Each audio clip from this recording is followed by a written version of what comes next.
Welcome back to another episode of OKOGA Live. I'm going to call it Welcome to OKOGA with Regis and Kelly this week.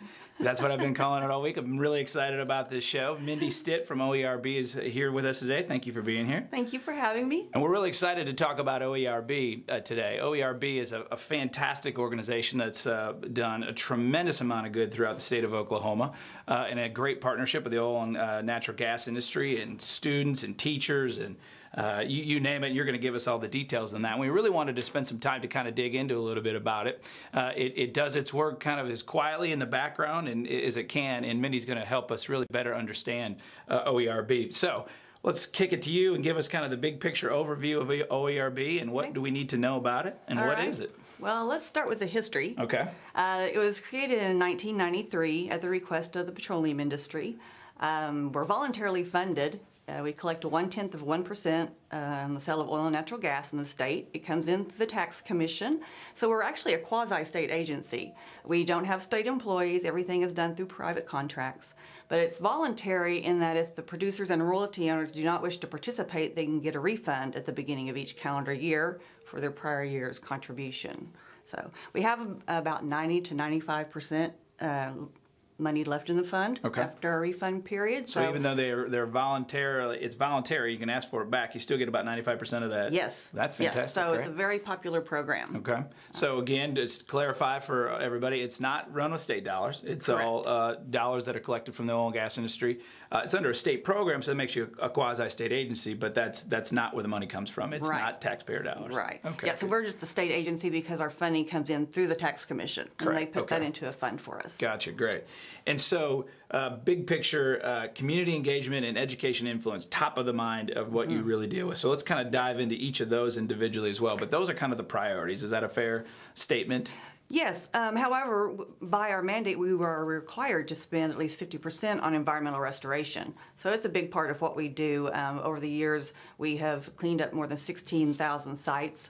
These are orphaned and abandoned well sites, wells that were drilled back in the teens and 20s and 30s. So the current operators are coming in, or operators and royalty owners are coming back in and cleaning up those, what we call sins of the past.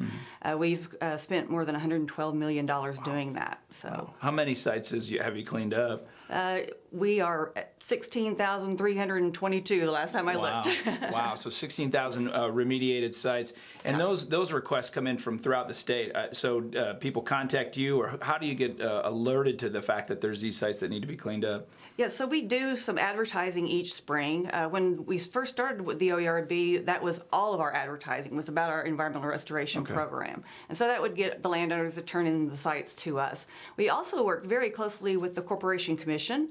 They actually have to recommend all the sites to us. So even if a landowner contacts us, we take their information and give that to the Corporation Commission, and then they research it more, make sure there's not a current operator that's responsible. And if not, then they'll turn it back over to us for cleanup. Okay, great. So it is a great partnership with the Commission.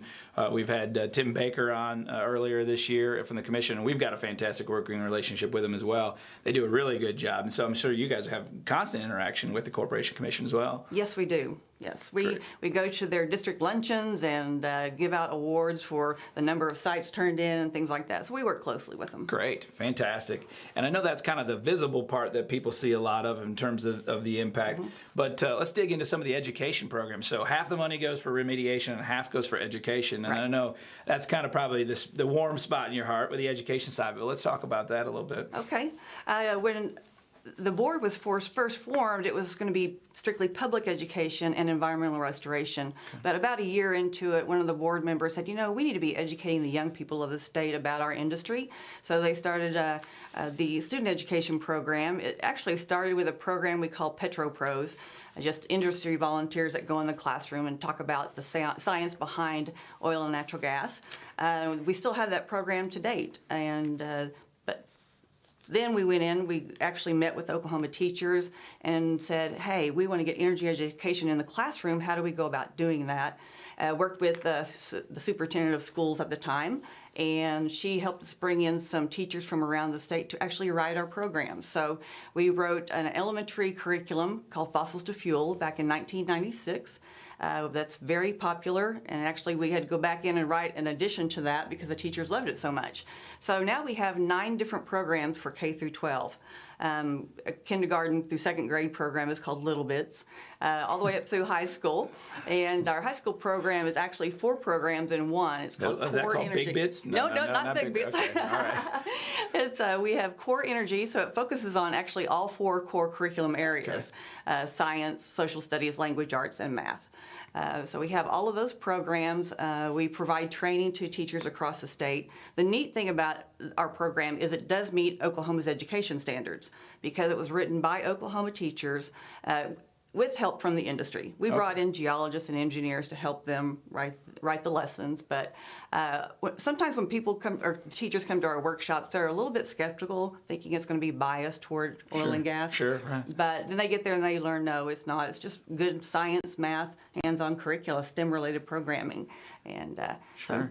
And that's one of the most fascinating things for me about the industry too is how scientific it is and how many engineers and scientists and geophysicists, I mean, that we have in this industry. And it's fantastic that you've been able to pull those resources out of those companies, that knowledge and that understanding, and put it in curriculum that kids from, like you said, the Little Bits to the, what was the big program called? Not Big Bits? Core Energy. Core Energy, not Big Bits. I think Big Bits ought to be in the running personally. Well, we might add that. But I mean, you could get back to me on that. But I think it's fantastic that you're able to pull that knowledge out of the industry too. And it also sounds like it would probably be a natural assumption it would be pro-oil and gas, but really it's pro-science, right? And it's pro-STEM. I mean, and that cuts across a variety of fields. That's not just good for Oklahoma's oil and gas industry. Right. We want those kind of students in a lot of industries in the state, right? And Are you seeing some of that too, or that it has a purpose other than just the petrochemical industry?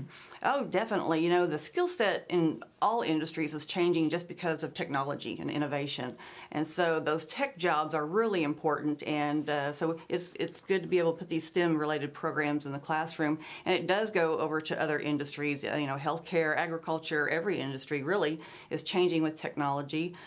So that's why we focus on our STEM programming, and it's really good for the students. The kids love it. It's all hands-on related programming, and when a teacher goes to our workshop, they leave with a big kit full of all the supplies they need to do all the activities. Our kits range anywhere from $300 all the way up to $1,100. Oh wow! So if they had to purchase them, that's what they would be. Right. They're given to them through the program. Is that how that works? Yes.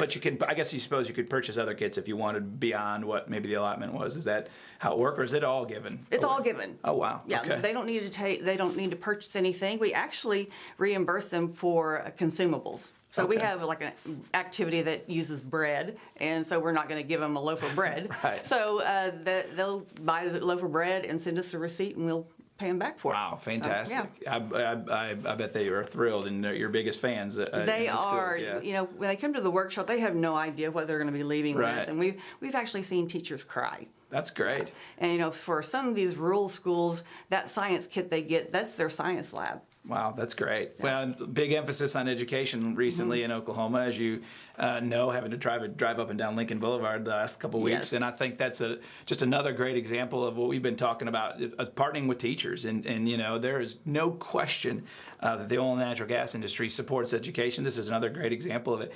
Give me an idea of the sense of kind of the amount of money that you spent on that. What does that program cost?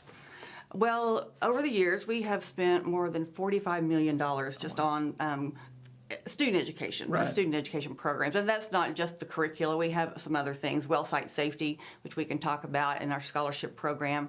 But over the years, our budget this year is $3 million for student education. But on top of that, for this year, our board approved a STEM grant for education in the state. So we are giving $2 million worth of grants to every school district. Wow. Yeah. And that's specifically targeted at STEM grants. So correct. Okay. They can purchase anything STEM related. So even they can bring their teachers in for a workshop, STEM related workshop. They could buy equipment, materials. We've seen all sorts of neat things, robotics, outdoor classrooms, things like that. Fantastic. Now, I think you just did a big announcement in Kingfisher recently and got another one coming up. Is that correct? We did. So in conjunction with our grant, we are doing some different events across the state, and a couple of those we're calling Community STEM Nights. Okay. We just hosted one in Kingfisher. We had service companies come in and bring their cookers and cook for everyone, and we had hands-on activities and exhibits. We had Science Museum Oklahoma there. We had some really great exhibits, and then we were hoping to have 400 people, but we had close to 1,000. Wow. Yeah. Fantastic. Probably there for the cooking. I don't know. I don't know how many of you have been able to be eating at oil field cookouts, but these guys and gals know how to cook. Yes. And that's a big draw. So 1,000 people came out and that was where you granted it. So you're doing the same thing coming up where? In Chickasha, actually, okay. on April 24th, so coming up quickly, and hopefully we'll get another big crowd there. We have sure you will. 4 companies, I think, coming with cookers, and yeah. all the same exhibits going to be there, so it'll be fun. That's fantastic. I know you mentioned well site safety, and I know that was another recent event you just had yesterday, which was the annual Well Site Safety Day, and you do that at the Capitol, correct? Yes. So give us a little bit of information about that. Well, each spring, the governor proclaims a day as Well Site Safety Day in the state of Oklahoma, but our part of this actually started earlier this spring with a contest. So we have a contest for elementary age students, middle school and high school, and the little kids do posters to educate their peers about the dangers of well sites. So we had about 3,000 entries, wow. More than 3,000 entries this year, and we picked the top 20 posters and brought them to the Capitol. Wow. They put their posters on display for their legislators and had a fun day out there, and then we had a big party for them afterwards. But well site safety is so important. It's really a big part of what we do. We spend a large part of our education budget on that. And we have 2 advertising campaigns that actually launched this week along with it. That are related to that, yes, part of the well site yes. safety. So each campaign has a website. We have Dangerous for the little kids, and then Lucky for the older kids. But they have we have advertising, we have safety folders and things that we can give the teachers, and then we have and that campaign will be running through July. Great. So if I submitted a drawing, it sounds like I didn't make it if I wasn't notified that my drawing was at the Capitol. So, okay. You didn't make it. I wasn't one of the 20. Well, it wasn't that good, so I shouldn't have probably gotten submitted anyway. So you guys are real visible in terms of a lot of the promotion that you do, and I know one of the campaigns that's running that's been real successful, really visually different than maybe anything you've done too, is the Energy HQ program. And tell us a little bit about how that got developed. I love it. It really kind of focuses on looking forward, trying to get young people involved. But give us some kind of the insight behind that and where you're going with that program. Well, forever we've been doing our typical advertising, but we wanted to find a way to reach millennials, and that's difficult to do through your typical television commercials and print ads and things like that. So we actually developed, we call it a publishing platform, where if you want to know anything about oil and gas, anything about energy, you go to Energy HQ to learn more about that. So we have advertising that goes along with that, but it's really focusing on millennials.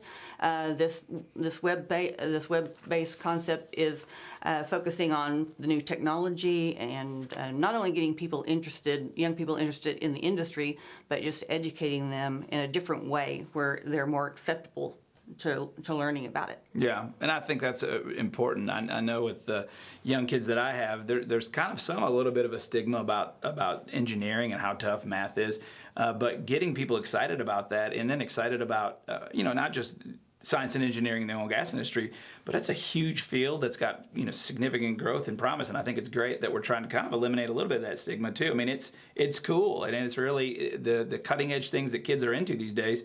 It's all formed on that basis of the STEM education. Is that the goal? It definitely is. People think that the oil and gas industry is a dying industry, which is not the case at all. It's so tech-driven, and it's just constantly changing, ever-changing. So kids can get excited about being in the oil and gas industry. No doubt. One of the, we like to do rig tours and try to get legislators and public officials out so they can see how what a real active operation looks like, and it never fails that we get an excited young engineer, petroleum engineer that's there that can tell them all about the rig that's running, the well that's being drilled, and it's always that's the part that hooks people, and they really get it when they see somebody who's been probably through one of your programs, has come up and now is 25, 26 working on a $12 million rig, driving a bit down 2 miles, drive it down a mile, turning it out 2 miles, and they know everything about it, and they're excited. And that's what's really encouraging to get legislators and others, opinion makers in front of those people. But it's great that we can do that through this program as well. About just the technology is really unbelievable. I like to joke and tell my son, it's like a big gaming system that they have in these drilling rigs. You know, they got the joysticks and the screens and all that. And it really is. And so I think what you're doing there is fantastic for the industry long term. But it is not a dying industry. It's very high tech. Yes, it is. You mentioned, going through our programs and then being in the industry, and that has actually happened. We have testimonials of we have a scholarship program, which I can talk about. Yeah. But we have testimonials from them. It's like, I became interested in engineering because I went through your petroactive program in middle school. Yeah. So, yeah, it's really exciting. And it led to a career. And it led to a career. Our scholarship program, we actually work with OU, OSU, Tulsa University, and OCU. We're providing scholarships to students pursuing careers in the oil and natural gas industry. We provide up to $500,000 each year in engineering, energy management, and geology. Make sure I understood that. $500,000 in scholarships every year? Each year. Wow. Up to. Wow. Yeah, that's fantastic. Yeah. And they can get that information if they want to learn more about that or other things on your website, I'm assuming? Yes, at OERB.com. We have a career section there that they can get information about our scholarships. And then also we have another website, OERBhomeroom.com, where people can learn more about our well site safety program. Teachers can learn about our workshops there. So we have quite a few opportunities for them to learn about what OERB is doing. That's great. Now we also wanted to cover the Sustaining Oklahoma's Energy Resources, known as the SOAR group. Give us a little bit of information about that as well. I know you guys share a building and a lot of the same kind of infrastructure. So tell us a little bit about that as well and the history of that. It's not soar as like a pain in my side, but that's right. Or soar through the air. Right. Yeah. It's Sustaining Oklahoma's Energy Resources. It was the Marginal Well Commission, which was a different state agency, and its purpose was to help those operators with marginal wells keep those wells running. A few years ago, the governor decided to consolidate that group with ours, and so now it's a committee under the OERB, and so we're in charge of providing new technology, innovative ways for operators to keep their wells going, especially influencing those small operators. Sure. Yeah. So do you help them with the technology as it's developing, and how do they apply it to their businesses? Is that kind of the goal? Almost in a way of you're a technology kind of instigator in a sense, right? Trying to help smaller producers learn how to embrace and use that technology. Is that part of the mission? Yes, that's part of it. The larger companies have, they're doing research in-house and have a lot of things that the smaller operators can't afford. So what we're doing is taking all of them as a group and kind of creating a large company out of it, where they're able to use some of those resources that they wouldn't otherwise be able to use. You put on workshops, I would assume, bring them in for that. Is that higher education? Okay. Yeah, we have workshops. We have a tech forum. We also have an expo each year. This year it's October 11th, I think. At the fairgrounds. We'll have 300 plus exhibitors, 3,600 hopefully attendees, hopefully 4,000 attendees or more. Wow! So a big event. And that's your 22nd it annual? It is our 22nd year. You've been putting that on for 22 years. Fantastic. And again, that's helping serve the industry as well, which is a benefit. Yes. But again, like I say this like a broken record, and when the industry's doing well, Oklahoma's doing well. And I think that's an important part about this model is you're helping students come up and learn, you're remediating well sites, you're helping companies be better and use technology and embrace it, and all of those things come together to help the industry be successful. And when Oklahoma oil and gas industry is successful, Oklahoma is, period. Yeah, you don't want to live in Oklahoma without the oil and gas industry. That's right. Yeah, it's, I was going to say something mean about Arkansas right there. I just decided not to. Sorry, Arkansas. But it would be worse than Arkansas. So, but the industry is doing even so much more through the OERB and all that we've been able to, we've influenced and helped so many people, so many landowners across the state and teachers. And so it's a really great program that the industry is. No doubt. And you're a great resource. So let's cover real quick again, how do they get a hold of you and your team and make sure that there's access to all those great programs that you do? What's the best way? Through the website? Yes. Anything student education related, well site safety, that would be OERBhomeroom.com. And then anything else, or just anything in general, you can go to OERB.com or Energy HQ. Great. Energy HQ would be a great place for them to visit. Perfect. Thank you. So we're going to submit this tape as our tryout for, subbing for Kelly and Regis. I think we nailed it personally. Yeah. I mean, I don't know. We may not want to quit our day jobs yet, but this could be the beginning of something special. It could be. Who knows, Chad? You never know. It might be. Maybe we could host American Idol. Oh, that'd be awesome. Oh, I'll work on that. Okay. I'll see if we can get together on that. Thank you very much for being here. My Fantastic pleasure. program, and really appreciate all you all do for us. It's a great partnership with OKOGA and OIPA and OERB and all of our companies throughout the state, and appreciate you and your team's efforts. And thanks for being here for us, pleasure. too. Thanks for having me. Appreciate you all tuning in, and we will be back next week with another fantastic and educational edition of OKOGA Live. Thank you very much.